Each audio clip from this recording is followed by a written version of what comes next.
Hey guys, since it's been a while since I've done a virtualization video, I thought I would do another one using a system that I've only recently discovered called Pop! OS, which to me feels a lot like Ubuntu, just more refined and cleaner. So we'll go ahead and take a look at Pop! OS, or mostly in this video we'll take a look at getting it installed in a virtual machine, getting the updates run, that sort of thing. And then if you guys are interested, I'll do a follow-up video showing some of the cool things you can do with it, and just kind of get more in depth into Pop! OS. So I think that's enough of me rambling. Let's jump over to my desktop and we'll go ahead and take a look at getting this thing installed. Okay, so here we are over on my desktop. We're actually on System 76's website here, specifically on their Pop! OS page right here. They do hardware as well, like it says up here, laptops, desktops, servers, that sort of thing. They've also got their own like iMac mini thing that they do that all comes with Pop! OS on it. But we want to run this in a virtual machine, a virtual environment here. So what we're going to do is actually scroll down to right here where it says download or download LTS. The LTS is just long-term support. And so it's their tried and true. It's what they're using. It's what they're going to support for a long time. Or you can click the download and you can download this version, which is what we're going to do in this video anyway. I've actually already downloaded it, so we're not going to download anything. But just know that you've got some options. So make sure that you download the appropriate version for your system. I'm going to end up using the Intel AMD version. If you've got an Intel system, an NVIDIA system, that needs an NVIDIA driver, go ahead and do that. Like it says here, the NVIDIA ISO just installs their proprietary NVIDIA driver so that things work the way they're supposed to. But I'm not using NVIDIA, so I'm going to go ahead and use this Intel AMD ISO here. So normally you would just click download and it would do that, but again, I already downloaded it, so I'm not going to use that. So next thing we need to do here is we'll go ahead and minimize this. And here is my Oracle VirtualBox instance. You can see I've actually got a couple of Pop! OS machines here that I've been playing with. Actually, before I even go into that, we should go back to this real quick. It gives the requirements here as far as what it needs. By default, you should give it at least 2 gigs of RAM. You're going to need at least 16 gigs of storage. But of course, the more RAM you can throw at it, the better, the faster it's going to run, that sort of thing. So definitely keep that in mind when we're creating our virtual machine, that we will want at least 4 gigs for it to run smoothly. I've actually installed this on a Chromebook, and it runs on 2 gigs, but not well. It's kind of choppy and laggy. So definitely, if you can, give it 4 gigs of RAM. So we're going to go ahead and minimize this, and we'll go ahead and create a new virtual machine here. I'm going to go ahead and just type in Pop! OS. We'll just call this YouTube. And cool, it actually filled all that in for me. So you want to make sure that you give it a proper location. I always install all of my VMs on a separate hard drive so that it doesn't take up my SSD space. And of course, this is Linux, and from what I can tell, Pop! OS is based on Ubuntu, so we're going to give it that version type there, just for some compatibility stuff. So we'll go ahead and click Next. Here's where we're going to select RAM, how much RAM we want to dedicate to it. I'm going to go ahead and give it the full 4 gigs, just so that we get the minimum requirements, or recommended requirements anyway. So we'll go ahead and click Next here. This is where we're going to create the virtual hard disk. You have the option to not create it, but we're going to go ahead and create it. So we'll go ahead and click on Create. The VDI, which is the virtual disk image, is just fine. We're going to go ahead and use that as a default. Dynamically allocated versus fixed size. In my previous videos that you may or may not have watched, I like to do dynamically allocated just because, you know, like it says here, it will only actually take up the hard drive space that it needs up to whatever you give it. But if you free up any of that space, that doesn't shrink, but it just, this way you're not using any hard drive space you don't necessarily need right now. So I always go with dynamically allocated anytime I have the chance. So we'll go ahead and click Next. So here it's, yeah, that's fine. I don't really care. This is just giving it a folder name in that E drive that I'd specified earlier. And I'm just going to throw 50 gigs of hard drive space. Oops, wow. 50 gigs of hard drive space added there, and we'll go ahead and click on create. So this gives us the foundation to work from. The next thing we got to do is right click and go to settings. We'll change just a few things in here. Everything on this first tab is fine. You don't need to change anything in here. This is just where things will be stored. You want encryption, that sort of thing. Next tab down here is system. We've already dedicated 4 gigs of RAM. Here we can actually change the number of processing cores we want to give it though. I've got 8 cores available. I've got an 8-core processor. And so I could realistically give it up to 4, but I'm only going to give it 2. You can put as many here as you want, but just remember that this will tax all of those cores regularly, so your host system will be affected by that. So give it what you feel comfortable with. You can come in and change this later if you need to. So just something to keep in mind. Give it what you're comfortable with without bogging down your system too much. Acceleration. This should all be enabled. You'll also want to make sure that you've got virtualization enabled in your BIOS. You'll have to refer to your motherboard manufacturer on how to do that. There's a million different motherboards out there, and they've all got a different way to do it. So refer to your motherboard manual or the manufacturer website to find out how to enable virtualization to make sure that this works effectively. Next tab here is display. I always crank this up to 128 megs just because remote display and recording we don't need to worry about. I'm only going to give it 1 monitor. I've got 2 available, but I'm only going to give it 1. And everything else in there is fine.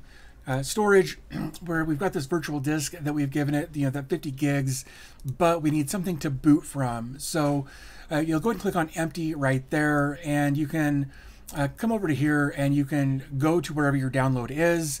Here you can see I've actually got a couple of different options here. These are versions that I've used in previous virtual machines. 1904 is the current version. I've tried doing 1810, but there is that 1904 update, and I've had it lock up on me trying to update 18.10. So I would honestly suggest going with 1904 if you've got that available to you. So there's that. This SATA controller, Pop! OS YouTube is fine. Of course, that'll be named whatever name you gave it when we started this process. Audio, you shouldn't have to do anything with there. Audio should just kind of work out of the box with that setting.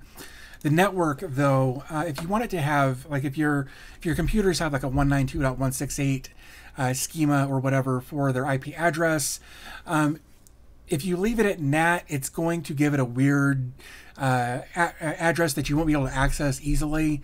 But if you come down and you switch this to bridged adapter, this will give it that same schema that your PC and all of the other PCs on your network use. So you could actually type in, 192.168. whatever to get to this machine if you wanted to. Of course, that 192.168. whatever will also be dependent on your network configuration, but just know that having this set to bridged adapter will pull an IP address from your router directly. So it's just a better way to go, in my opinion. Serial ports, USB share folder, and and user interface. Don't even worry about those. I'm not going to mess with any of that in here. So we can just go ahead and click OK, and then we can go ahead and click on Start. And we'll give this just a couple of seconds to boot up here.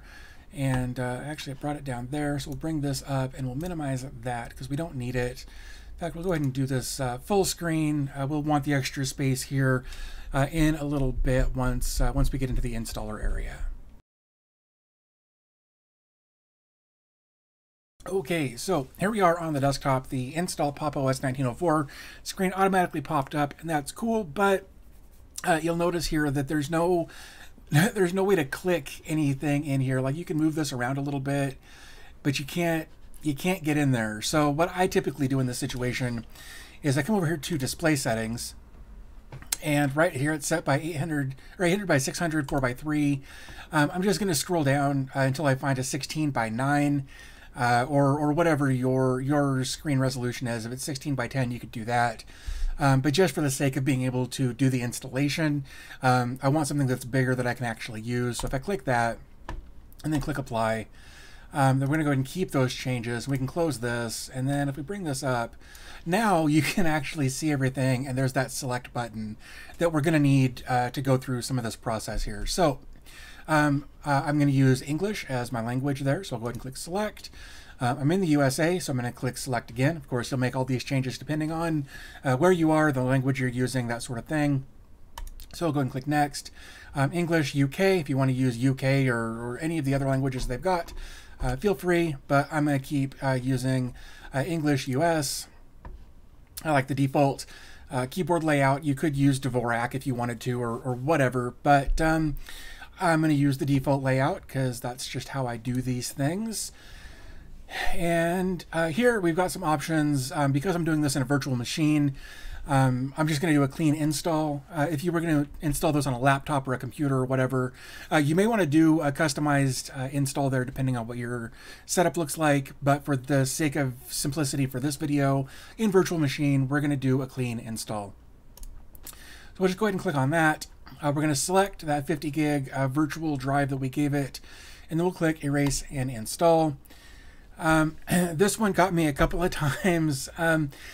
You got the option to do encryption here. If you want to do encryption, then go ahead and click on choose a password. You know, I can do that. And then you would enter a secure password that you'll have to enter every time you boot up to decrypt the hard drive. But I don't want to do that. So I'm going to click don't encrypt. And then it's going to go through its install process here. It'll give us this percentage up here that you can take a look at and watch. It'll go pretty quickly, I think. If you want more advanced information as far as what's actually going on, you can click this, and then theoretically, there we go. Now we should start getting some more information as far as what's going on in the background. Honestly, doesn't really matter to me what it's doing. I just know that it's working, and that's really what I care about. So I'll just go ahead and take that off. Here you can see the their loading screen here, which says extracting files. So basically at this point we just kind of hang out and wait, and then once this is done, we'll go ahead and reboot, and then we'll create our user account and that sort of thing. So a little bit different than other installs that I've done in the past, but not a big deal here. So we'll just let this run, and we'll come back when it's done.